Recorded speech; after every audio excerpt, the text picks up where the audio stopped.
parte de Colombia por su tecnología y metodología. Tendrás la educación que tú querías. El Foro ya está aquí, es para ti, está para mí. Sí, te acerca la universidad para que vayas más allá. El Foro ya está aquí, es para ti, está para mí. Sí, para que puedas progresar y así llegar más lejos. Cordial saludo, apreciados estudiantes. Espero que hayan tenido una feliz semana, profesora. Buenas tardes. ¿Cómo ha estado? Muy bien, profe, gracias. Buenas tardes, queridos estudiantes. Bienvenidos nuevamente a la clase. Me alegra mucho. En esta sesión pues vamos a hacer 3 momentos.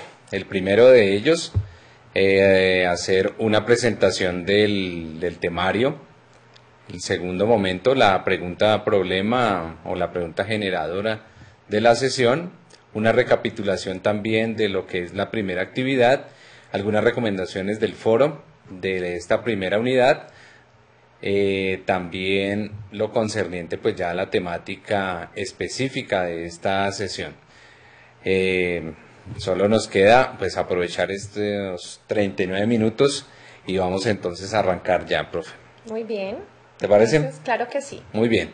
Entonces, para esta sesión vamos a tener en cuenta, ya veníamos trabajando la unidad 1 que les mencionábamos que está todas las indicaciones en la teleclase número 2 que ustedes encuentran allí en la plataforma ya institucional. Si de pronto tuvieron alguna dificultad para poder asistir a estas primeras sesiones, pues los invitamos para que puedan volver a ver las teleclases, los grabados de estas sesiones, y allí van a encontrar primero cómo ingresar a la plataforma. En la segunda unidad van a estar familiarizados con la primera actividad, con la plataforma también, donde encuentran las lecturas, donde encuentran cada uno de los aspectos correspondientes, por dónde ingreso a la actividad, a dónde ingreso a las lecturas, el foro, etcétera.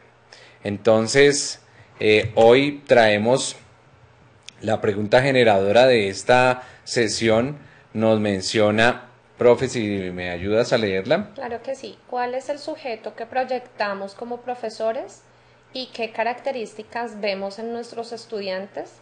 Entonces, la invitación es para que ustedes en este momento nos encontramos acompañándolos con el foro virtual a través de la plataforma para que ustedes realicen las participaciones correspondientes.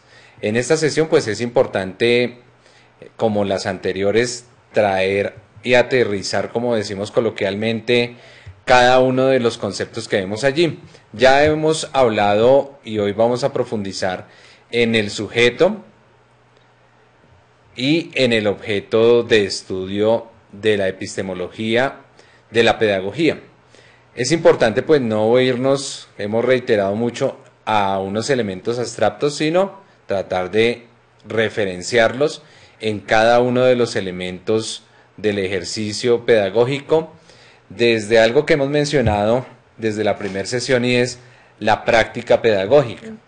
Les insisto, este elemento hace referencia a que aquí en las academias, en las universidades, para que no se me confundan con ese concepto, en lo académico hablamos a veces de elementos teóricos que son casi que, por ser teóricos, perfectos. Pero cuando llegamos a las realidades de la escuela, a un aula de clase, a un proyecto educativo, pues nos vamos a encontrar que esa teoría a veces no funciona tan bien como se da. Y a veces vemos que estos elementos teóricos no tienen ninguna conexión con la práctica o con la experiencia en realidad de un aula de clases. Y lo que me interesa, como lo hemos mencionado en este seminario, nos llama la atención es partir de esa experiencia pedagógica que ustedes tienen. Entonces, allí cuando hablamos en la presentación de cuál es el sujeto que proyectamos como profesores, es en relación en 2 vías. Una al sujeto pedagógico de maestro, y como estudiantes, ¿cómo vemos ese sujeto? Si en verdad lo estamos caracterizando con unos elementos pertinentes o ya de pronto anacrónicos y que no entran en este momento. ¿Qué piensas de ese sujeto pedagógico que hablamos en la actualidad? Bueno, teniendo en cuenta lo que habías dicho, pues digamos del escenario ideal de la educación con la teoría, también ocurre, pues es una realidad que como sujetos, como personas y también como profesionales tenemos que asumir en el aula y como maestros, y algo que de pronto sí me llama mucho la atención son, por ejemplo, todos los documentos relacionados también con la norma técnica curricular. Me refiero a estándares básicos de competencias, me refiero a los lineamientos, me refiero a los derechos básicos del aprendizaje, en donde pues todos estos elementos sitúan como en su eje, o sea, como el centro, pues el estudiante como tal. Toda la reflexión epistemológica que se crea a partir de los lineamientos, ¿no? Que ya se empiezan a hablar de unas tendencias, de modelos pedagógicos aplicables al inglés, al lenguaje, a las matemáticas. Ya después eso se traduce pues en el desarrollo de unas competencias, pues por ejemplo la Constitución de 1991 nos habla en primera instancia como la educación como un derecho. Entonces ya llegan los derechos básicos del aprendizaje, pero sí, o sea, a pesar de que la educación es concebida como un derecho, pero entonces ¿a qué tienen derecho los estudiantes de aprender, cierto? Entonces se va tejiendo también una reflexión a través de lo que, y bueno, también la Ley General de la Educación, todos los decretos que nos rigen dentro de pues la práctica pedagógica, que no debemos desconocerlos, y pues igual que se practican dentro de la praxis, ¿no? de la docencia. Pero entonces sí, ahí todo sitúa al estudiante en el centro como tal, es nuestro objeto también. Pero también, pues yo pienso que estos documentos y que todo lo que a nosotros nos enmarca nos presenta el escenario ideal. Pero ¿qué pasa, por ejemplo, con el estándar de competencia o los estándares de competencia, digamos, en lenguaje?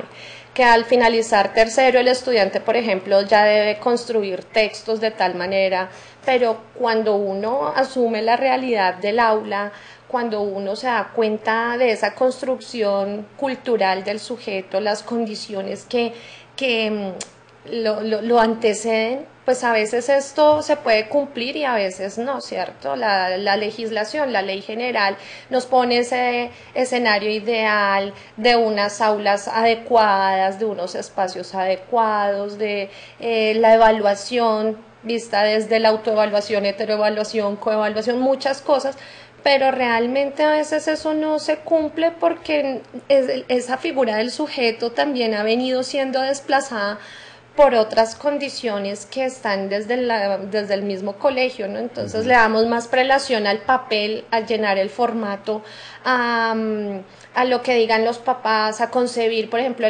ese sujeto educativo se empieza a ser desplazado, me da la impresión, y ya por negocio se empieza a llamar cliente, ¿no? Veamos al estudiante como un cliente. De pronto que si alguno trabaja en un colegio, muchas veces el directivo le dice, no, pues usted tiene que pasar al niño porque finalmente es un cliente lo que se está perdiendo, ¿no? Entonces, ¿cómo empezamos a desplazar esa figura del sujeto y todo lo que conlleva no sé, a cosificar tal vez, y a veces el maestro también de ese rol de sujeto mediador, de ese sujeto pensante, también a veces puede llegar a ser cosificado. Tal vez no es muy alentador esto que estoy diciendo, pero sí es como una realidad, y pues la idea de esta clase es que también miremos de qué forma podemos empezar a otra vez a retomar ese concepto de sujeto, y no solamente como sujeto, como persona, sino como sujeto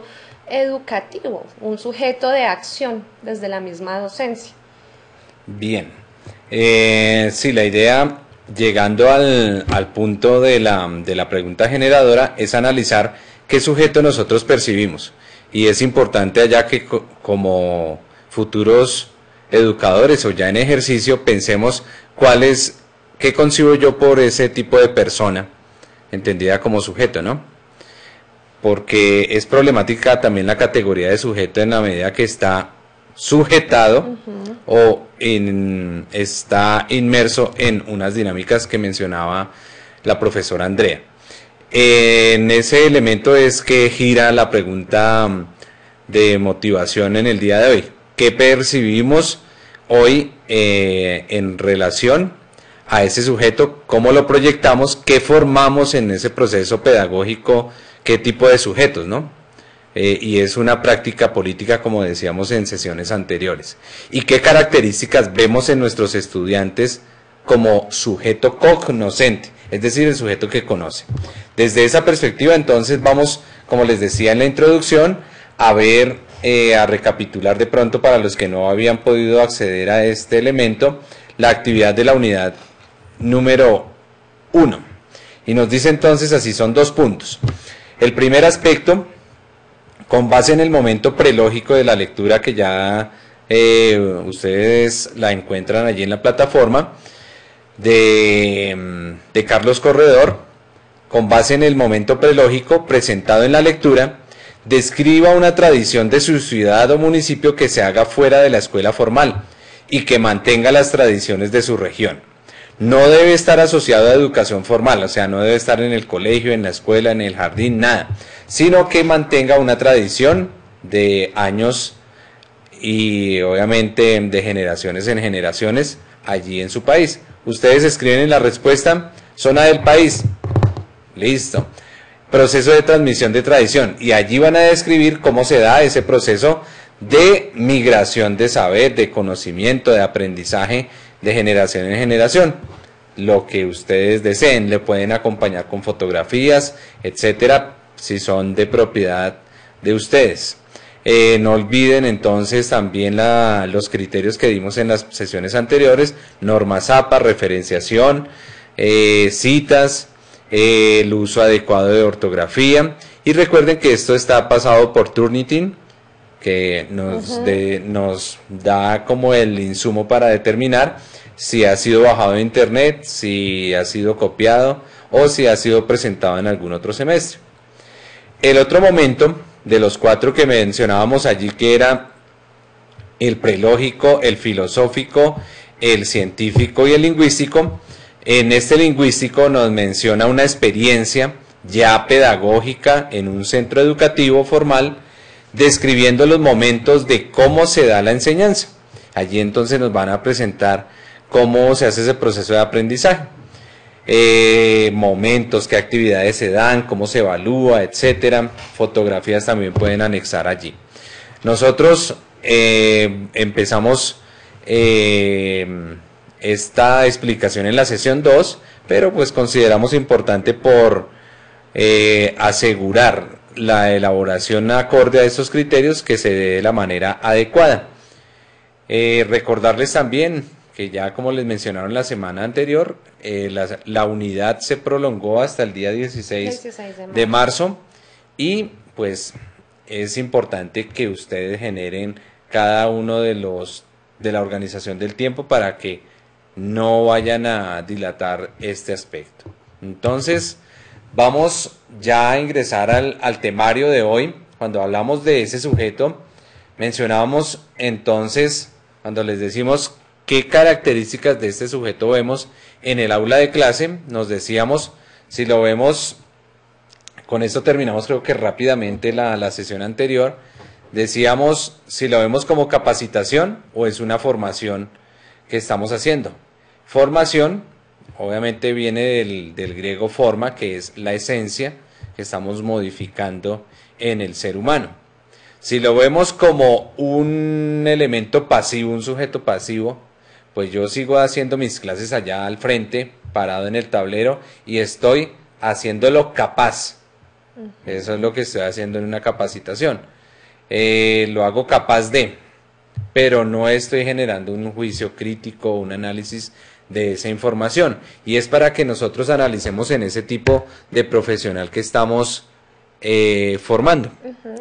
En realidad es ese como el el elemento y allí en el foro que estamos presentando, pues podamos tener cada una de estas características que ustedes quieren formar allí. Algo que me llama mucho la atención de pronto con lo que dices sobre la capacitación y la formación. Dentro de la experiencia de pronto que he tenido en colegios o en lugares donde uno trabaja, esa palabra capacitación ya ha venido siendo desplazada, ¿no? Entonces ya viene el taller, viene el workshop, vienen las conferencias, bueno, porque antes le decían a uno jornada pedagógica, entonces de 3 a 5 cuando uno está trabajando en el colegio, entonces vamos a darles una capacitación sobre, no sé, maltrato infantil. Resulta de que sí, el maestro también viene de esa dinámica o cuando nosotros nos estábamos formando también veníamos la dinámica de la dinámica del capacitar, pero ahora, pues incluso ahora hay técnicas, incluso hasta el coaching, ¿no? Que forma a los docentes y no solamente en aprender a hacer algo, sino de qué forma yo voy a ser capaz de desenvolverme o desempeñarme en determinada situación, cómo me formo yo frente a un determinado saber. Por eso es que actualmente pues hablamos de las competencias, ¿no? Sí. Cómo me formo yo y cómo soy competente para, ¿cierto? Entonces, desde la universidad también, desde el colegio, todos los procesos que se están llevando a cabo, pues la mayoría están enfocados en el desarrollo de competencias y de eso hace parte la formación también. Quería como apuntar eso. Aunque a veces se cae en eufemismos, ¿no? Sí, claro. Hablamos, cambiamos capacitación por formación, por aprendizaje personalizado, coach, pero sigue siendo lo mismo, hacerlo capaz de... Lo veíamos hace 8 días, ¿no? Que no cambia.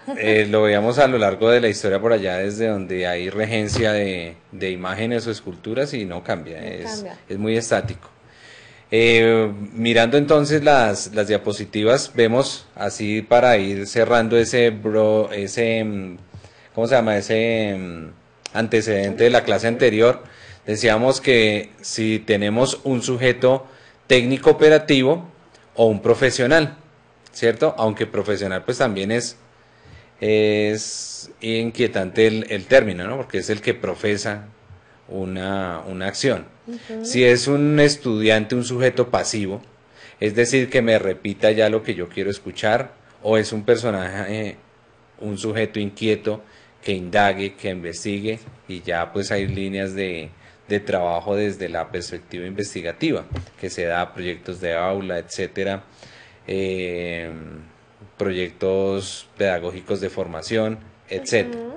Pero a veces pensamos que somos bastante innovadores, pero seguimos con la misma organización y demás. Repetitivo de experiencias, o sea, que repita, que memorice, etcétera, o una persona que cuestione y proponga conocimientos a partir de preguntas, problemas, así. Y decíamos que el objeto, ese objeto, que en ocasiones también Andrea menciona, a veces ese sujeto, ese estudiante lo volvemos objeto, lo cosificamos cuando ella menciona en ese orden de que es allá un objeto únicamente subvalorado en muchas ocasiones. Desde esta perspectiva del objeto de lo pedagógico, la experiencia como un acto de saber, no de años acumulados, decíamos, no de teorías. Realidad problematizada, una realidad como fuente de problema, de conocimiento y la realidad generadora de conocimiento. Allí es la invitación pues para que seamos algo que mencionábamos en la segunda o tercera sesión, cómo nos ven a nosotros en nuestro saber pedagógico. ¿Será que nosotros problematizamos eso que estamos viendo? Un doctor, un médico, un arquitecto, un ingeniero, analiza cómo puede hacer las cosas de manera mejor, analiza su objeto de trabajo, de estudio. Nosotros, ¿será que sí lo cuestionamos? ¿Cómo podemos hacer unas formas diferentes de aprender y de mejorar en el sistema educativo? Y para los que no han estado en las clases, la anterior sesión, pues les muestra cómo hemos sido de inmóviles a través de los años, como ya lo decíamos antes. Bien, entonces, posibilidades del conocimiento. Aquí quedamos la sesión anterior y es poderles entonces decir esa vinculación entre el sujeto y el objeto, pues es lo que nos permite la posibilidad del conocimiento y si esa realidad se puede dar o no en ese orden. Tenemos seis o 5 orientaciones al respecto, que va desde el escepticismo, el solicismo, criticismo, relativismo, dogmatismo. Y es importante desde cuál esfera de estas nos colocamos en día de hoy para poder identificar cómo concibo yo la educación. Si soy escéptico, pues voy a mencionar, bueno, después lo mencionamos, que niega la posibilidad del conocimiento, entremos ya en materia, niega la posibilidad del conocimiento, entonces es un profesor que dice, no, pues mejor me aparto, hago una apogee, como dice la teoría ya académica, me separo de todo y evito realizar juicios, porque los que están ahí no pueden aprender, ¿cierto? O es un dogmatismo, que lo que se dice, ya la tierra es redonda y punto, y ya repitamos, venga, ¿por qué no cuestionamos esas teorías que ya son revaloradas? Religiosas, políticas, económicas, y poderlas cuestionar y poder generar un aprendizaje. ¿Qué tipo de elementos poseo yo? Hablábamos de relativismo, que la verdad está dada de acuerdo a los sujetos. En otras palabras, no habría una verdad absoluta, sino que cambia de acuerdo a las circunstancias, que me parece que a nivel académico científico genera bastantes problemas, porque no hay unos referentes claros, concretos, que nos permitan avanzar en la ciencia, porque todo se mueve, y es muy posmoderna la perspectiva. Hablamos de unos discursos que a veces nos meten en la escuela, como de género, de situaciones respecto a redes sociales, tecnologías de la información, y todo cae en el depende. Cuando hablamos del depende, pues estamos hablando de relativismo. Es el relativismo de la situación, que a veces se normalizan muchos discursos en la escuela y se vacía de sentido ese aprender y ese conocimiento que debe tener una progresión. Y a veces como que uno llega en algunos momentos y dice, oiga, como que en vez de avanzar estamos retrocediendo en el proceso.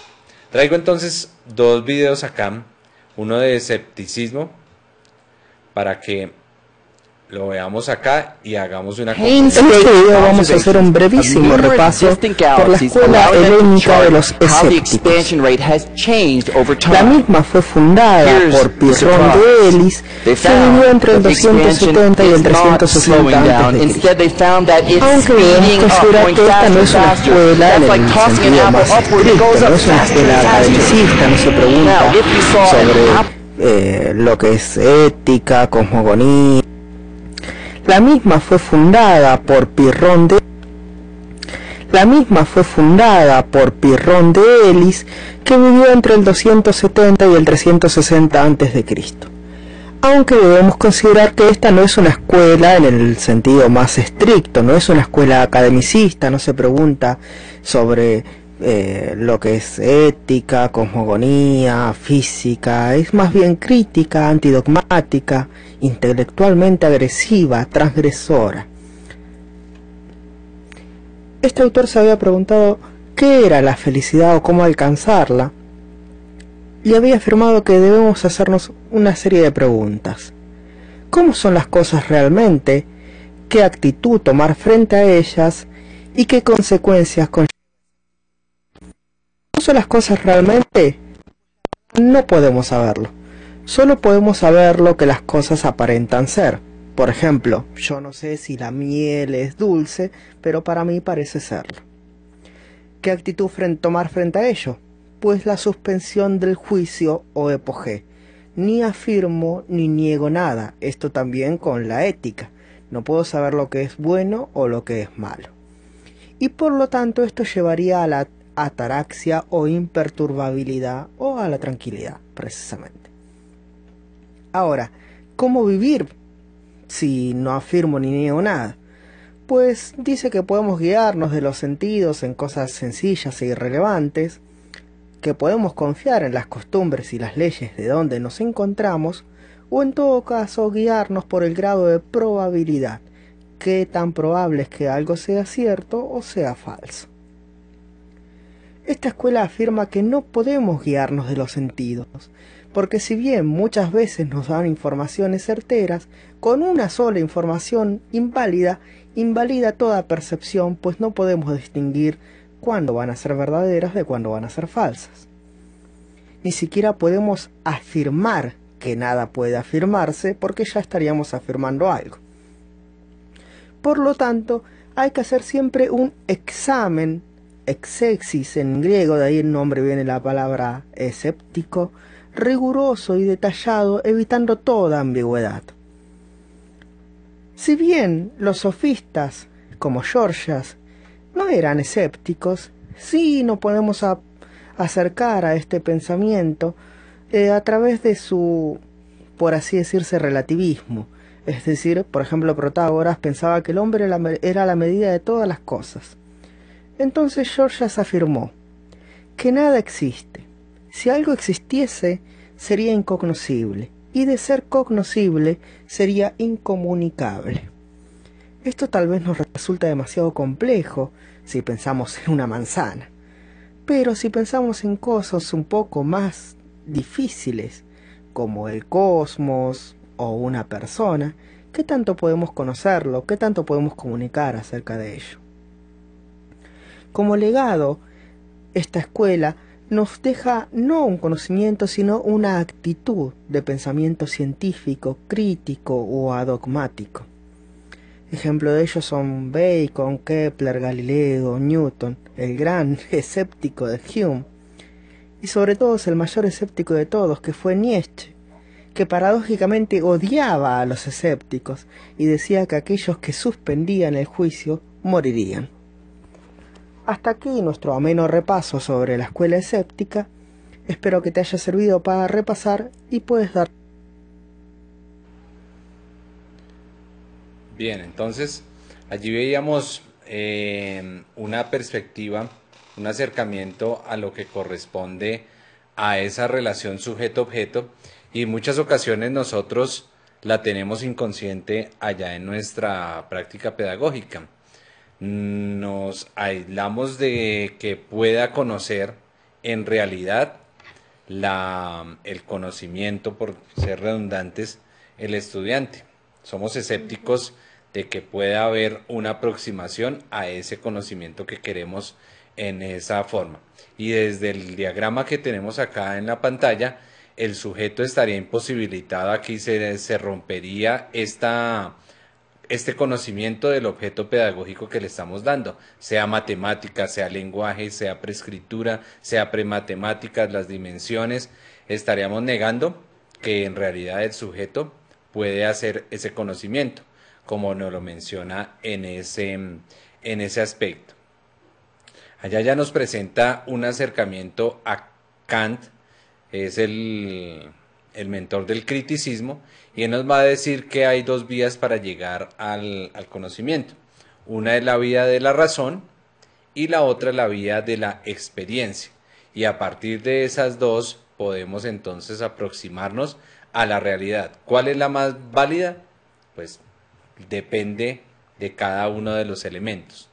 Y desde esta perspectiva pues se desprende la orientación que tengamos en torno a la aproximación con la realidad, si es de una visión cuantitativa o cualitativa de análisis investigativo. Allá la mayoría pues son de experiencias ya de educación de primera infancia, etcétera, pues van a tener relación si el sujeto puede preguntar, por ejemplo. Alguna vez me pasó en formación que un profe me decía, no, es que los niños no pueden no generan preguntas. Ja. Yo casi que le digo apague y vámonos, entonces, Terrible. porque la pregunta es la esencia misma del aprendizaje en un niño. Y a eso vamos con la pregunta del inicio. ¿Qué sujeto yo veo? Si yo tengo esa postura que no pregunta, que no indaga, pues en realidad no sería muy poco lo que yo puedo hacer allá con mis estudiantes. ¿Cierto? Me acordé de un texto de Carl Sagan que se llama No hay preguntas estúpidas. No lo he referenciado en la cátedra de pensamiento crítico. Y entonces él dice que no hay ¿cómo es? No hay preguntas estúpidas, sino estúpidos que no preguntan. Y él hace todo, digamos, cómo se desarrolla el pensamiento científico a través de la pregunta y especialmente en los niños, ¿no? Entonces, contrariamente a lo que decía tu maestro, pues los niños son los que más preguntan, porque también ellos van adquiriendo el conocimiento a través de la experiencia, más que de la razón, empiezan es a través de esa experiencia. Entonces, a medida que vamos creciendo, pues se va perdiendo también como esa capacidad de preguntar o de adquirir el conocimiento, no sé, tal vez desde la adquisición de la razón. Entonces, si para nosotros eso no tiene una respuesta lógica, no le damos la cabida tampoco a la experiencia, ¿no? A medida que pasa lo contrario, que a medida que nuestro pensamiento se desarrolla, empieza a descender esa percepción o ese aprendizaje a través de la experiencia, ¿no? Entonces, pues viene siendo un poco contradictorio, porque debería ser que cuando uno crece no debe perder tampoco esa capacidad de asombro, de asombro y de preguntarse. Eso lo dice Matthew Lipman en toda la corriente de filosofía para niños. Entonces vamos a pasar, así para no quedarnos cortos en el tiempo, al siguiente. Este es un video más corto y más del cine.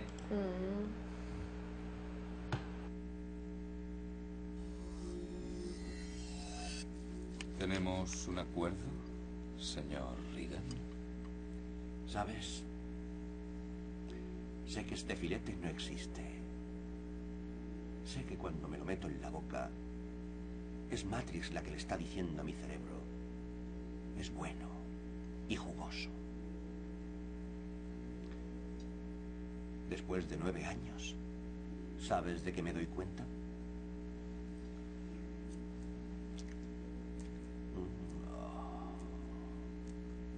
La ignorancia es la felicidad.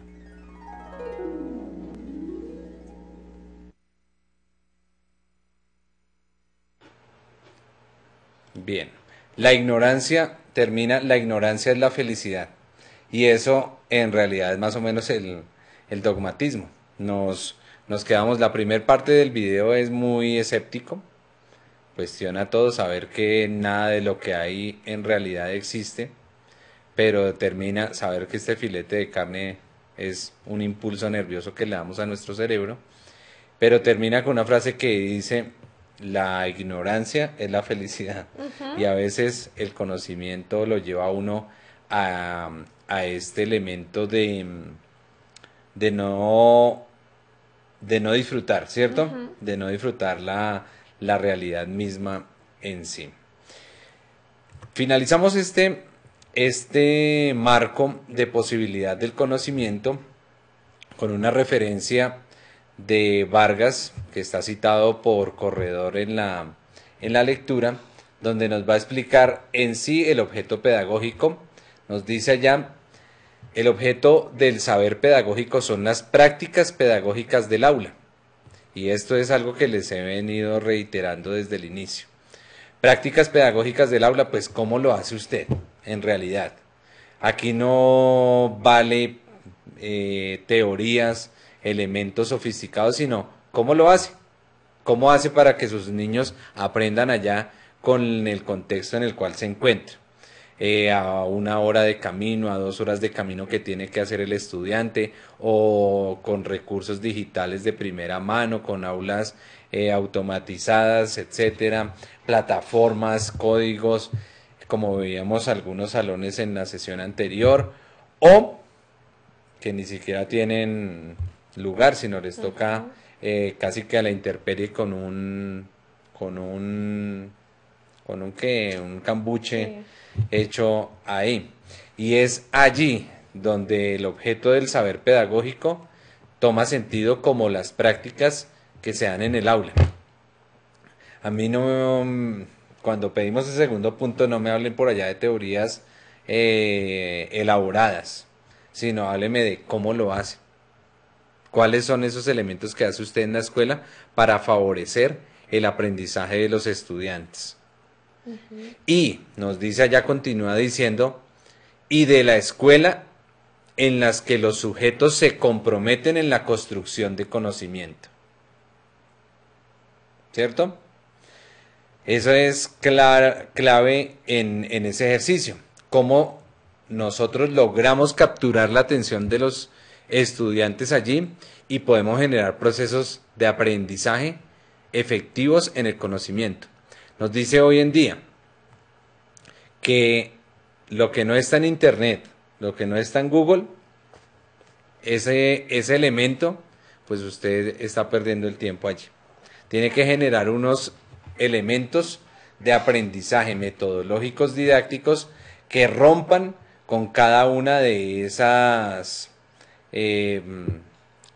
como límites del conocimiento. Y lo que usted va a hacer como profesional de la educación es ampliar esa barrera del saber hasta dónde han llegado.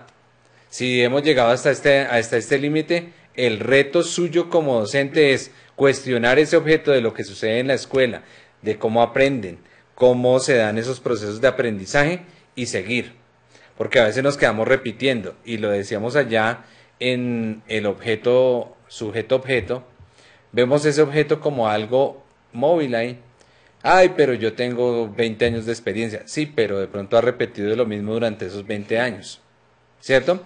Y es allí cómo usted apropia ese rol de lo que vive a diario y genera un avance en el conocimiento pedagógico. Ese objeto se va a convertir entonces en algo científico. Eso que usted está haciendo allí en la escuela. Y puede trascender de tal manera que pueda avanzar en el contexto del saber en el cual se está presentando. Y allí, por lo tanto, dice Vargas, como efecto que transforma el contexto de la escuela y la sociedad. Por lo tanto, volviendo a la primera pregunta, si nos dice que el objeto, a ver, vamos a la comprensión de lectura de la profesora que es de lenguaje. Nos dice el sujeto sería, el sujeto pedagógico sería, ¿qué? ¿Quién? El estudiante. El estudiante y el docente, ¿verdad? Como uno mismo. Y ahí retoma a Paulo Freire que no hay nadie más que el otro. Si tú tomas que eres arriba del estudiante, estás viendo una visión de control y de casi que de monitoreo, de apoyo también, ¿cierto? ¿no? Si se ven como iguales, ese sujeto va a tener otra perspectiva y lo vas a acompañar de manera diferente. Y nos va a decir que el objeto mismo, allí en la frase, es la escuela y el aula misma. Nuestro objeto de estudio, por lo tanto, cobra sentido cuando analizamos esas realidades que están allí. No por allá unos discursos que nos dan personas que ni siquiera han entrado al aula, sino cosas que están allí mismas. ¿Y qué sentido tiene esa visión de sujeto? Y de ese objeto que tengo, la transformación de la realidad. Y así para cerrar, pues ese contexto en el cual nos volvemos es la transformación. Que si nos quedamos con el sujeto, ese sujeto que nos describió la profesora Andrea al principio, pues van a seguir repitiendo los mismos elementos que se están dando, formando solo personas capacitadas para que sigan perpetuando ciertos elementos en el sistema social, que voten de la siguiente manera. Lo ven, por ejemplo, si hay un profesor de sociales que no cuestiona el objeto pedagógico que se da en la clase, pues sigue formando personeritos, personeros, o sea, unos corruptos políticos igual, que dan dulces al descanso, que colocan vallas en todo el colegio, empapelan, ensucian, siguen contaminando y así va a reproducirse de esa misma manera. El profesor de ciencias naturales hacen el día del idioma y el día del idioma es el día que más basura sale por todas las carteleras y elementos y maquetas que salen. ¿Qué repercusión tiene eso? ¿Está transformando o está viendo el mismo objeto de conocimiento? El profesor de lenguaje del día del idioma se queda recordando todavía a Cervantes, a Sancho Panza, muy bonitos, muy lindos, pero ni siquiera la ha leído el Quijote de la Mancha. Entonces, son elementos que nos cuestionan y nos llevan a transformar ese contexto y darle sentido a esos proyectos de vida que tenemos como iguales en nuestros estudiantes.